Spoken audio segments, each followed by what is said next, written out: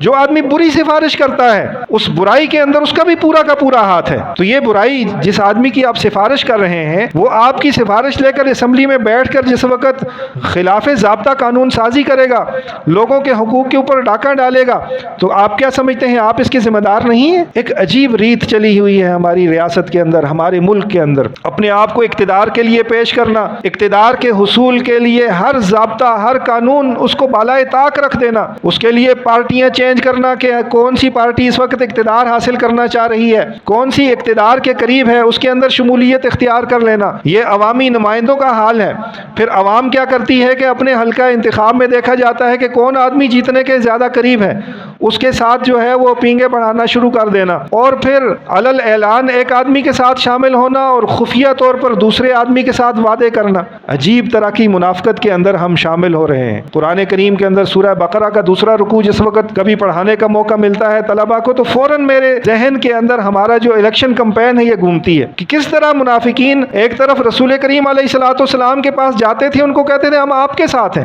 ہم آپ کے اوپر ایمان لائے ہیں، دوسری طرف وہ اپنے کفار کے پاس جاتے تھے، اپنے شیاطین کے پاس جاتے تھے، ان کو کہتے تھے کہ ہم ان کے ساتھ تو مذاق کر رہے تھے، حقیقت میں ہم آپ کے ساتھ ہیں۔ ہماری الیکشن کمپین کے دوران آپ دیکھتے ہیں لوگوں کا یہ طرز عمل، ایک پارٹی کے ساتھ جائیں گے اس کو کہیں گے آپ کو ووٹ دیں گے، دوسرے کے پاس جائیں گے کہیں گے کہ وہ ہماری برادری کا مسئلہ ہے، میں نے وعدہ تو اس جگہ کیا ہوا ہے لیکن حقیقت میں ووٹ میں آپ کو دینا چاہتا ہوں، تو بس اندرون خانہ میرا ووٹ آپ کے ساتھ۔ منافق کی نشانیاں رسول کریم علیہ الصلوۃ والسلام نے ارشاد فرمائی اذا وعد اخلف، کہ جس وقت وہ وعدہ کرتا ہے تو وعدے کی خلاف ورزی کرتا ہے، وَإِذَا اؤْتُمِنَ خَانَ، جس وقت اس کے پاس کوئی امانت رکھی جاتی ہے بھلے وہ ووٹ کی صورت میں ہے، وہ اس کے اندر خیانت کا مرتکب ہو جاتا ہے۔ تو آپ کا یہ جو ووٹ ہے یہ آپ کے پاس امانت بھی ہے، یہ آپ گواہی بھی دے رہے ہیں، آپ کے پاس نہ صرف یہ کہ آپ اپنے ووٹ کا غلط استعمال کر کے اپنی حق تلفی کر رہے ہیں، بلکہ پوری ریاست کے تمام افراد کی حق تلفی کر رہے ہیں۔ اس لیے اپنے آپ کو درست روش کے اوپر چلانا ہے، اپنے ووٹ کا درست استعمال کرنا ہے، اور اپنے آپ کو اجتماعی سوچ کا حامل بنانا ہے۔ میرے گھر کے سامنے سے جو گلی جا رہی ہے وہ صرف پکی ہو جائے، اس کنسپٹ سے نکل کر ہمیں اجتماعی مفاد کو سوچ کر چلنا ہوگا، پوری ریاست کے ہر فرد کے فائدے کا سوچ کر چلنا ہوگا۔ ایک مسلمان کسی کے لیے برا نہیں سوچ سکتا، ایک مسلمان ہر شخص کے لیے اچھا سوچتا ہے۔ تو اپنی سوچ کو درست کرنا ہے، اس کا زاویہ درست کرنا ہے، اللہ تبارک و تعالیٰ سے دعا بھی کرتے رہنا ہے، اللہم لا تسلط علینا من لا یخافک فینا ولا یرحمنا۔ گفتگو اس موضوع کے اوپر مزید بھی کرنی تھی، ایک دو باتیں عشرہ ذوالحجہ کے حوالے سے عرض کرنی ہے، ٹائم قریب ہے وہ عرض کر دیتا ہوں۔ آج 27 ذوالقعدہ ہے، 2-3 دن کے بعد ذوالحجہ کا عشرہ شروع ہو جائے گا۔ رسول کریم علیہ الصلوۃ والسلام نے اس عشرہ کے حوالے سے بہت فضیلت ارشاد فرمائی ہے۔ آپ علیہ الصلوۃ والسلام نے صحابہ کرام سے ارشاد فرمایا کہ یہ جو 10 ایام ہیں ذوالحجہ کے، ان کے اندر عبادت کرنا تمام نیکیوں سے افضل نیکی ہے۔ صحابہ کرام نے سوال کیا اے اللہ کے رسول، کیا جہاد فی سبیل اللہ سے بھی افضل نیکی ہے؟ آپ علیہ الصلوۃ والسلام نے ارشاد فرمایا بالکل، جہاد فی سبیل اللہ سے بھی بڑی نیکی ہے عشرہ ذوالحجہ کے اندر نیکی کرنا۔ ہاں، ایسا مجاہد جو اپنا مال اور جان لے کر میدان جہاد میں گیا اور کچھ بھی واپس لے کر نہ آیا تو اس سے بڑھ کر تو کوئی نہیں ہے۔ البتہ ایسا مجاہد جو اللہ کے راستے میں جہاد کر کے واپس آتا ہے، اس کے جہاد سے بھی افضل ہے کہ عشرہ ذوالحجہ کے اندر نیکی کی جائے۔ تو یہ جو 10 دن آ رہے ہیں اس کے اندر خوب عبادات کے اندر اپنے آپ کو لگانا ہے۔ قرآن کریم میں اللہ تبارک و تعالیٰ نے ان ایام کی قسم کھائی ہے، والفجر ولیال عشر، ان 10 راتوں کی قسم کھائی گئی ہے۔ حدیث میں رسول کریم علیہ الصلاۃ والسلام نے ارشاد فرمایا، اس بات کی جانب ہماری نظر نہیں ہوتی کہ یہ جو ذوالحجہ کے پہلے 10 دنوں کی 10 راتیں ہیں یہ لیلۃ القدر کے برابر ہیں، اور لیلۃ القدر خیر من الف شہر۔ لیلۃ القدر کو تو ہم رمضان المبارک میں تلاش کرتے ہیں نا، لیکن عشرہ ذوالحجہ کی پہلی 10 راتوں کے بارے میں رسول کریم علیہ الصلاۃ والسلام نے فیصلہ کن بات ارشاد فرمائی ہوئی ہے کہ یہ لیلۃ القدر کے برابر ہے، اور ان پہلے 9 دنوں کے اندر روزہ رکھنا 1 سال کے برابر ثواب ہے۔ ایک روزے کا ثواب 1 سال کے روزے کے برابر ہے۔ اور 9 ذی الحجہ والے دن جس کو ہم یوم عرفہ بھی کہتے ہیں، یوم عرفہ کا روزہ رکھنا یہ 1 سال قبلیہ اور 1 سال بعدیہ کی معافی اور گناہوں سے بخشش کا سبب بن جاتا ہے۔ تو اس لیے ان ایام کے اندر روزوں کا بھی اہتمام کرنا چاہیے، تہجد کا اہتمام کریں۔ رسول کریم علیہ السلام نے تکبیر سکھائی ہے، اللہ اکبر لا الہ الا اللہ واللہ اکبر وللہ الحمد۔ یہ ویسے تو ایام تشریق کے دوران ہم فرض نمازوں کے بعد پڑھتے ہیں، 9 ذی الحجہ کی فجر سے لے کر 13 کی عصر تک، یہ حکم تو الگ سے ہے، لیکن عام روٹین کے اندر بھی اٹھتے بیٹھتے چلتے پھرتے بازاروں میں آتے جاتے گھروں کے اندر جاتے یہ ہر وقت اپنی ایک تسبیح بنا رہے ہیں، ایک ترانہ بنا لیں، اللہ اکبر لا الہ الا اللہ واللہ اکبر وللہ الحمد۔ روزے رکھنے کا اہتمام کریں، قرآن کریم کی بہت زیادہ تلاوت کریں، تہجد کی نماز کا اہتمام ان دنوں کے اندر خاص طور پر کرنا چاہیے، کم از کم درجے میں فجر کی اور عشاء کی نماز جماعت کے ساتھ اس کو لازمی پڑھیں، اور باقی نمازوں کا بھی اہتمام اپنے اوپر لازم قرار دیں۔ اللہ تبارک و تعالی عمل کی توفیق عطا فرمائے۔ جو لوگ قربانی کرنے کی نیت رکھتے ہیں، ارادہ رکھتے ہیں، ان کے لیے مستحب ہے، کوئی لازمی نہیں ہے، فرض واجب کے زمرے میں نہیں ہے، مستحب امر ہے، اچھا امر ہے کہ حجاج کرام کی مشابہت کے لیے کہ جس وقت ذوالحجہ کا چاند نظر آ جاتا ہے، 29 ذوالقعدہ کی مغرب کو نظر آئے یا 30 کو نظر آئے، ذوالحجہ کا جس وقت چاند نظر آ جاتا ہے، اعلان ہو جاتا ہے کہ آج 1 ذوالحجہ ہے، تو 1 ذوالحجہ کے بعد ناخن کاٹنا اور بال کاٹنا، اس سے گریز کرنا شروع کر دے یہاں تک کہ وہ قربانی کر لے، پھر قربانی کے بعد اپنے ناخن بھی کاٹے، اپنے بال بھی کاٹے۔ اور اس بات کا اہتمام کرنے کے لیے جس وقت ذوالقعدہ کا آخری دن ہو، یعنی 29 ذوالقعدہ ہو، اس دن اہتمام کے ساتھ اپنے بال وغیرہ ترشوا لیں، اپنے ناخن جو ہے وہ کاٹ لیں، تاکہ بعد میں کسی قسم کی جو ہے وہ کوئی گندگی کا سامنا نہ کرنا پڑے۔ اللہ تبارک و تعالی عمل کی توفیق عطا فرمائے۔ وآخر دعوانا ان الحمد للہ رب العالمین۔ سنتیں ادا فرمائے۔